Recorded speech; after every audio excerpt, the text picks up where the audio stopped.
Hello, everyone. This is Rebecca Jeffries, your host for The Caretakers, a podcast where you meet people who make the world a better place. Today, I am joined by Lynne Golodner. Welcome, Lynne. Thank you. I'm so glad to be here. So glad to be here, have you here as well. Lynne Golodner is also a podcast host for a show called Make Meaning, and I've had the pleasure of being on her show, and we talked about the process of changing career paths, which was interesting conversation. It was kind of cathartic for me. It was good. It was a good conversation. Good. I'm so glad. Yeah. So, but there's another component of you besides being maybe kind of connected with your podcasting work, and that you help businesses and individuals with strategic storytelling. Yes. Want to fill us in a little bit more about that? Yeah. So I was a journalist full time for 15 years before I started my company, which is called Your People. And I started it in 2007. And really, it was out of necessity because journalism was changing. I was becoming a single mom of 3 very little kids. The economy was crashing. It was like a perfect storm. And I just said, oh my gosh, how do I feed these children and be able to raise them when everything was changing? So I took my communication skills and I just said, how can I be of value to companies and to entrepreneurs? It started as public relations and it really morphed into more comprehensive marketing. And the more I did the work, the more I realized that storytelling was at the heart of so much. And you have to remember 2007, 2008 was when social media was becoming big. It was becoming a thing. People were getting on it. And so we had this illusion of people connecting, but it was behind screens and it was over a great distance. And so we also had people who were lonelier than ever. And they were on it more and more, but still felt very alone. And that was the premise that really launched my company. And I went to businesses and said, okay, you are one of many in your competitive marketplace. You need to stand out from the crowd. And the way you can do that is by authentically connecting with your customers, actually caring about them in a way that provides mutual benefit. So they patronize your business. You fill this void that they feel from the distant communication we have. Right. And how can we do this in an authentic and sincere way? And so that storytelling is at the heart of everything, because stories are the currency in our connection economy right now. And businesses can't just be like, sell, sell, sell, buy from me. This is why I exist. They have to actually appeal on a human level because we have all that we need. We don't have to shop as much as we do. So if we want to make choices between this grocery store and that grocery store, or this yoga studio and that yoga studio, there has to be a compelling, meaningful reason that people make that switch and they find a sense of place, a sense of connection, a sense of community. So the words that pull them in are everything. Yeah. And so when I help clients, we really start with what I call the foundational narrative, which is the mission, the vision, the tagline, the anchor content, the everything, all the words you use, the concepts, the imagery that puts you out there and establishes who you are and what you do, so that people are very clear on what you can do for them and why they should choose you. And that's the starting point for a conversation that hopefully goes on for a long time. Right.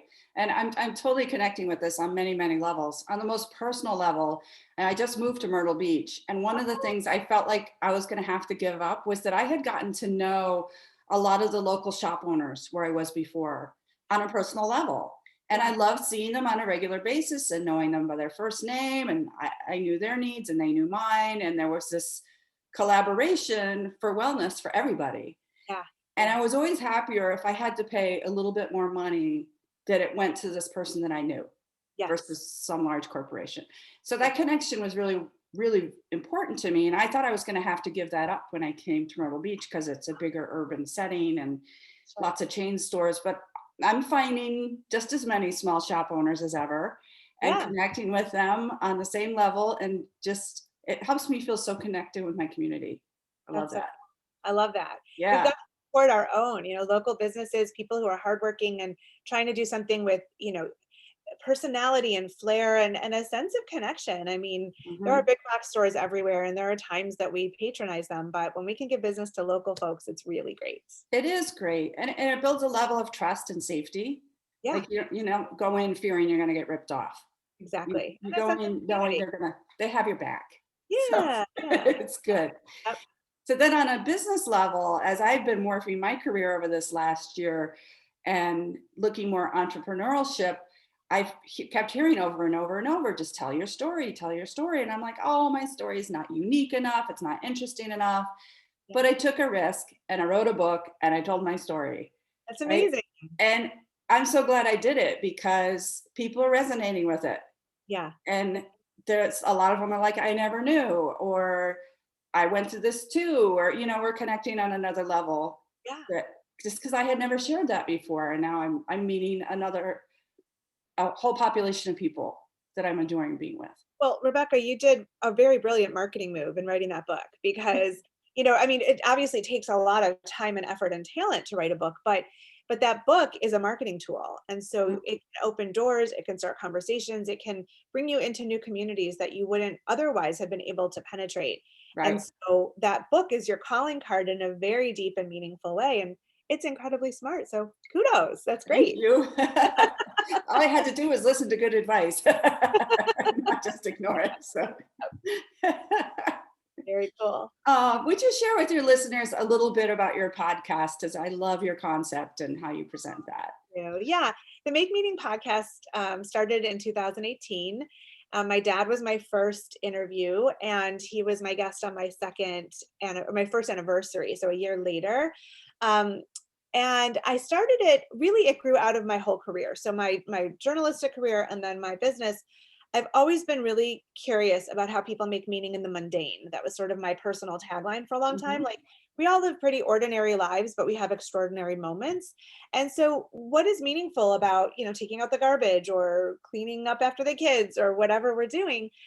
Even just, working a job to pay the bills. I mean, you might really love parts of your work, but not every minute of it. And so how do we find meaning in daily life and ordinary life? And so that's what I wrote articles about. That's how I interviewed people. And I was just so curious about them. And then my dad was diagnosed with a rare form of incurable blood cancer in 2017. And he, we didn't know if he would have a few months, a few years. We had no idea. And we were all super close. And we didn't know if he'd make it to his 80th birthday, which was 2018. And so I thought, you know what? Better now than never. And so I started the podcast. I invited him into the studio. We talked about, and he and I were super close, but we talked about how he made meaning in life. And he was an entrepreneur. But again, he's not a famous person. And so I thought, I want to capture these stories. And it was really, really cool. And so I just sort of went about interviewing people. It was my way of being nosy and asking them, how do you find meaning? And, it's been really cool. And then as I've expanded my business into the education sector, we work with a ton of schools and universities, helping them with their foundational narrative, their marketing plan, and then coaching them to implement it. I would interview educators at the university and K through 12 levels around the world. And so it's just been a really great way to meet people and hear their stories and find inspiration. And, it's just been also, as a writer, and I've always been a writer through my entrepreneurial endeavors as well. I teach a lot of classes about finding your voice, and I help companies find their voice and entrepreneurs find their voice. And so I've also interviewed some great writers about how do you literally find your voice for writing, but then how do we as humans find our voice in life and marry that with purpose so that we're making a difference with whatever we do in our little corners of the world. Yeah. Oh, that's awesome. And you were doing a podcast back before everyone on the planet was not doing it. Well, thank you. I don't think I was one of the first early adopters, but yeah, I guess earlier than most. But it's been 3 years now. We're at 120 episodes, and so there were times that we did it weekly, and now we're doing it monthly because I'm so busy with everything else. And but it's just a really cool way to meet people, and I've had guests all over the world. I interviewed a government minister in New Zealand. That was such a highlight about their period advocacy project to provide period products to all schools throughout the nation. That was the assistant minister of education, Jan Tinetti. So that was super cool. I just had to do the math about what time is it there, what time is it here, how do we get out of Zoom, and we're both, it's daylight for both of us. And I'm interviewing somebody in Kosovo who does incredible NGO work and is also an amazing writer. And just from coast to coast, every corner of the globe, it's really cool. I think the number one question I get about my podcast is, how do you get your guests? And the answer is always just ask. Yeah, exactly. Find a Yeah, person that sparks you and ask them. right. I only Well, ever had one person who just felt uncomfortable being on one, and they said no. no, I mean, sometimes, I mean, I shoot pretty high, and so sometimes I don't get a response, which is Mhm. fine because I get Nothing them a wrong with lot of the time. trying. So, yeah. Yeah. I tried for the Prime Minister of New Zealand. She wasn't available, but then they said, "How about Jan Tinetti?" And she was phenomenal. So I'm so Yeah. glad I got her. Yeah, that's great. And as you're Yeah. speaking, I know of another guest I'm going to send to you.